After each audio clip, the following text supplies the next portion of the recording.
तीनों सेनाओं ने एक साथ मिलकर अग्निवीरों के लिए कर दिया बड़ा ऐलान। ट्रेनों में आग लगाने वाले अब जिंदगी भर पछताएंगे। 24 तारीख से सेना शुरू करने जा रही है पहला अग्निपथ मिशन। 6 महीने के अंदर अग्निवीरों को देश की सुरक्षा में तैनात कर दिया जाएगा, लेकिन हिंसा फैलाने वालों के लिए प्लान अलग है। पीएम मोदी को अपना दुश्मन समझने वाले लोग इस रिपोर्ट को जरूर देख लें, अक्ल ठिकाने आ जाएगी। जब देश में पत्थरबाजी और ट्रेनों को जलाया जा रहा है, दिल्ली में उथल पुथल मची हुई है। रक्षा मंत्री राजनाथ सिंह ने भी एक हाई लेवल मीटिंग की। इसी दौरान तीनों सेनाओं ने मिलकर ऐसा ऐलान कर दिया है जिसकी वजह से देश में आगजनी करने वाले सदमे में चले गए हैं। दिल्ली में तीनों सेनाओं की ओर से अग्निपथ योजना को लेकर ज्वाइंट प्रेस कॉन्फ्रेंस बुलाई गई थी। इसी दौरान जनरल अनिल पुरी ने जो बयान दिया है, उसके बाद से पत्थरबाज और हिंसा करने वालों की नींद उड़ गई है। जिन लोगों ने विरोध प्रदर्शनों में हिस्सा लिया, उन्हें अग्निपथ का हिस्सा अब नहीं बनने दिया जाएगा।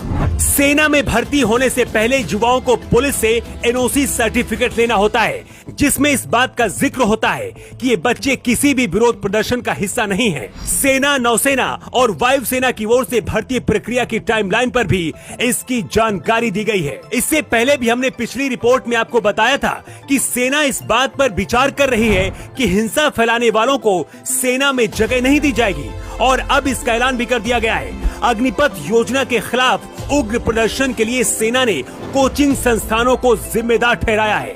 कोचिंग संस्थानों में पढ़ने वाले बच्चों को आगजनी और हिंसा करने के लिए सड़कों पर भेज दिया गया। ये बात खुद लेफ्टिनेंट जनरल अनिल पुरी ने कहा है। सेना की तरफ से कहा गया है कि भर्ती में शामिल होने वाले हर अभ्यर्थी को अब एक एफिडेविट देना होगा कि उसने किसी भी प्रदर्शन में हिस्सा नहीं लिया, कोई केस नहीं दर्ज हुआ, तभी सेना का हिस्सा बन सकेंगे। क्योंकि ट्रेनों में आग लगाने वाले और पत्थरबाजों को सेना में अब जगह नहीं दी जाएगी।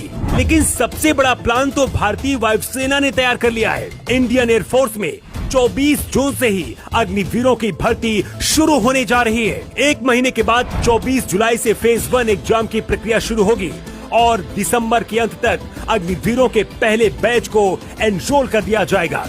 30 दिसंबर से पहले बैच की ट्रेनिंग भी शुरू कर दी जाएगी। सेना की तरफ से भी कहा गया है कि ट्रेनों में आग लगाने की बजाय तैयारी शुरू कर दे, क्योंकि जो बच्चे तैयार होंगे वही 24 जून के बाद एयरफोर्स का हिस्सा होंगे।